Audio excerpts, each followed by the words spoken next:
Hey everybody, welcome to Pit Stops at Podium, the RevPartners podcast where we talk to execs who've competed one, taking their companies from high growth to high scale. Well, my name is Brandon Tollison. I am the co-founder and CEO of RevPartners, and I'm thrilled to have with me today Tyler Karlen for this episode.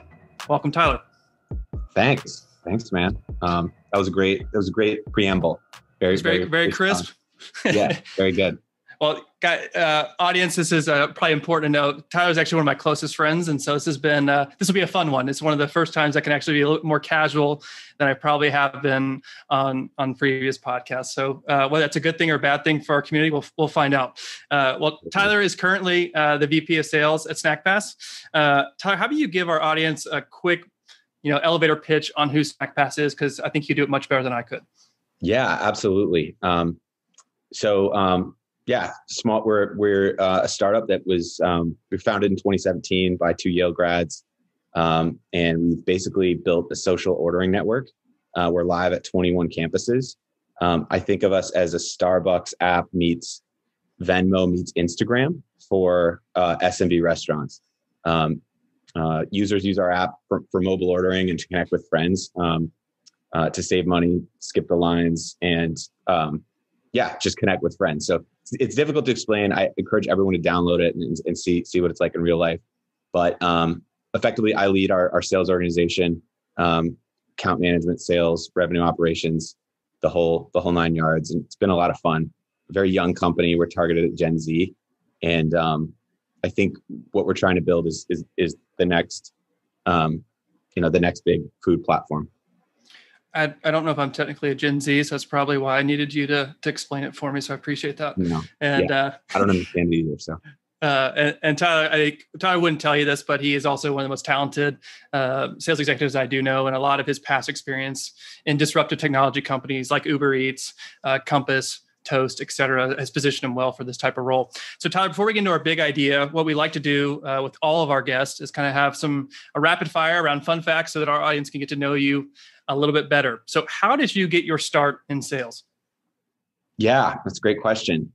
As you know, I think I may have sold your mom Cutco knives, but I got started selling Cutco knives. So Cutco is a field marketing company. They sell cutlery door to door.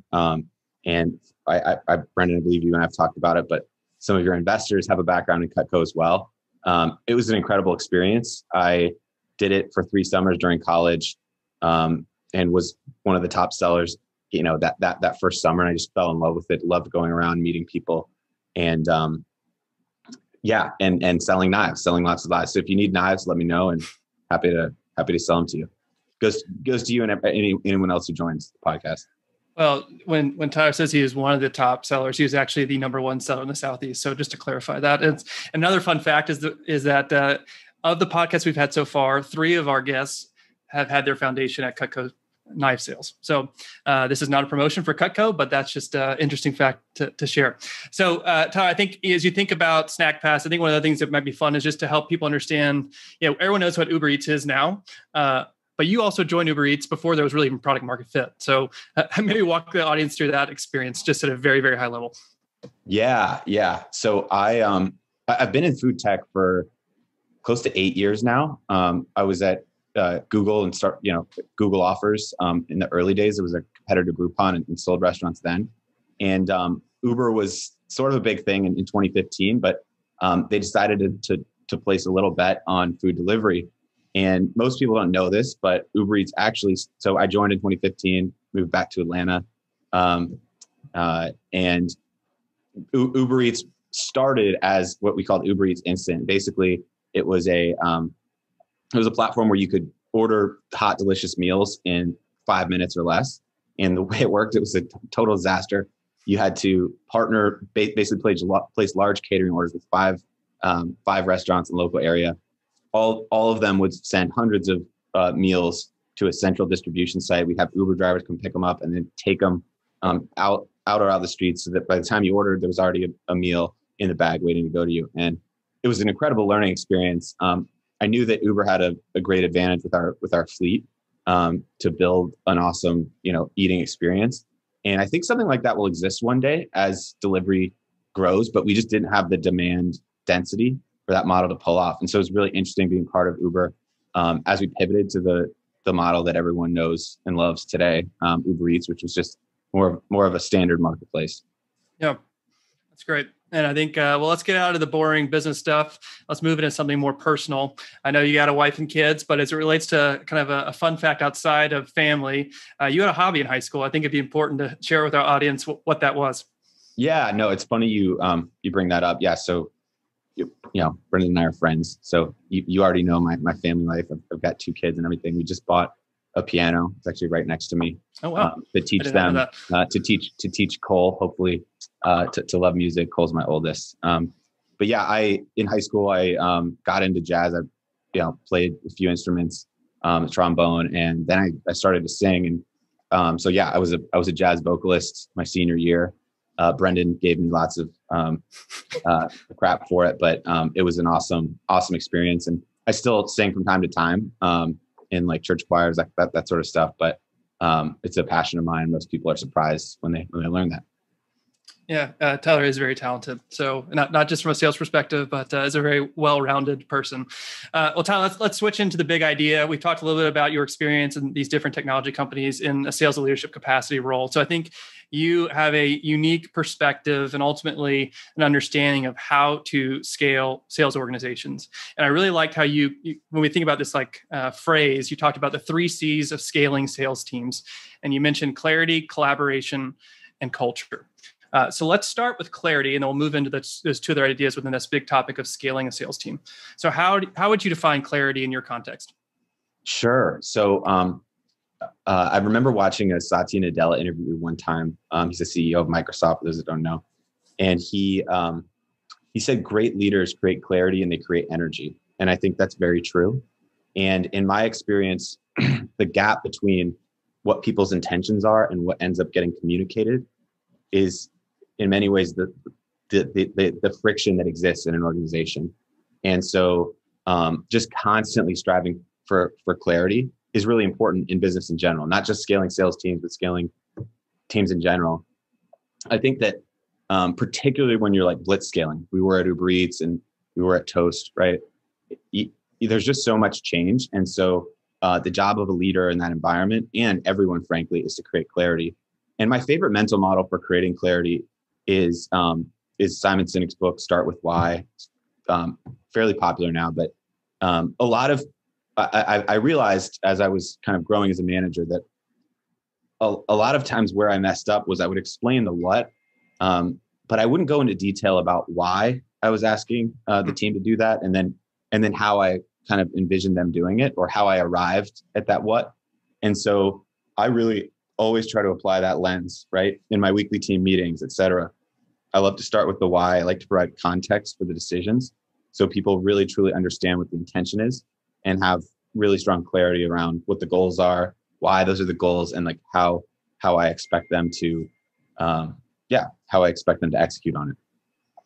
Yeah, I like that. It's providing context to the content, and so that everyone is rallying around the same idea or initiative or tactic, whatever it may be. So I really like that. Let's transition. You mentioned the second kind of pillar is collaboration. What does that mean for you?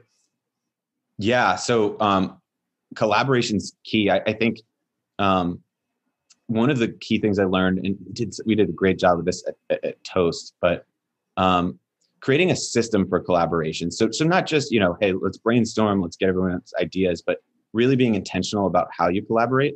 And so I'll give a few examples. The first I would give is one of the reasons we were successful early on at UberEats, particularly in the Southeast. So I started and I led the sales team in the Southeast, and we started in Atlanta, expanded to Miami, then all the way up to North Carolina. And we built a model where we actually had a role similar to RevOps. It's called BD Ops. And this was, it was way less formalized and baked as most SaaS businesses. We were just sort of building on the fly. But that role, basically we had 6 sellers and 6 account managers to every one BD Ops.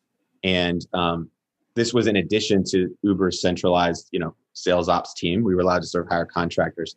And we created a very consistent model for what that role was and how they created leverage for myself as the leader of both teams, and everyone in their role. And so creating like a systematic approach. And then as we went to cities, we would plant that same exact approach and be very systematic. The second example that I'll give is just like the idea of like actually spelling out an operating system. So I'm a big believer in really thinking through everyone's priorities, the best way to cascade those priorities throughout the organization in time across people, et cetera, and literally baking out a calendar and saying, okay, Mondays are for team meetings, Tuesdays are for cross-functional meetings, Wednesdays are, a free day, Thursdays, Fridays. And so I think creating that collaboration system and actually literally sharing it with your team and saying, this is why we're doing this way. Also getting their input, right? And making sure that they're comfortable with it pays huge dividends. The last thing I would say is just like I've found that, everyone has strengths, everyone has weaknesses, and like the best teams that I've been a part of do an amazing job of really understanding people's strengths and leaning on that and delegating responsibility to make the sum greater than the parts, especially when you're blitz scaling. That's really, really important. Yeah, I can't remember who said it, but the idea like you will only get as far as the lowest performing member. And so that idea like the sum is greater than the parts, that if you can come alongside, make sure that everyone is optimized to perform and give them what they need from a collaboration standpoint is so critical. And the other thing you were talking about of even just how you structure your days, it gets back to the first point that you talked about in terms of clarity. And so how, we're talking about collaboration, but clarity ties into collaboration because it informs how you not only collaborate, but how you structure some of the things that you just described. The point being is that I think that great teams do hold each other accountable. Like I think the soccer teams you and I were on together in high school, there's a standard that they have in their mind of like wanting to be great. And everyone pushes each other to do that and they feel part of it. So just wanted to add that to the conversation. I like that. Yeah. So it's your peers driving accountability as opposed to, top down type of accountability. So we talked about clarity. We talked about collaboration. Let's get to the third leg of scaling teams, which is culture.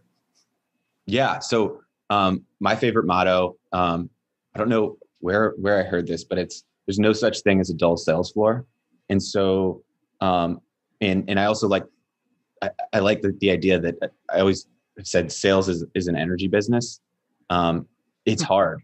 Like you get rejection all day. You get wins sometimes. And so the reason it's never dull is because either things are great or things are miserable. And one of the most exciting things, I think starting out a career in sales, you get to be on a sales floor with other awesome sellers that have like great personalities and go through those ups and downs with you.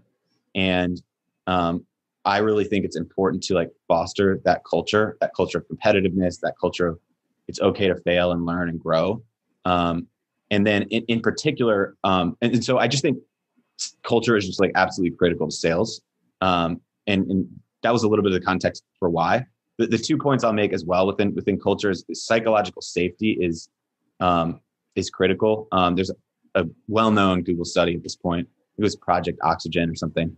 And they researched teams all across Google, and they thought it was going to be intellect or academic pedigree that predicted team performance. What they realized, there was no sort of individual attributes that were predictive. It was at the end of the day, it was the dynamic the team had, and was there psychological safety? In other words, like, could they communicate and be honest and vulnerable and open with each other? And so I've found that really holds true. And it's so important as a leader to like, just be vulnerable, be yourself, be authentic so that people feel like they can come to you. And the last thing that's been really useful for me for culture is one of my favorite books is by Daniel Pink. Is a book by Daniel Pink. It's called Drive. And he talks about how people are motivated by 3 things: purpose, mastery, and autonomy. And what was the second one? Sorry.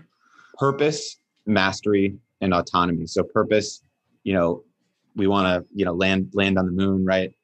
Mastery is just like getting really good skill wise at something and feeling like you're growing.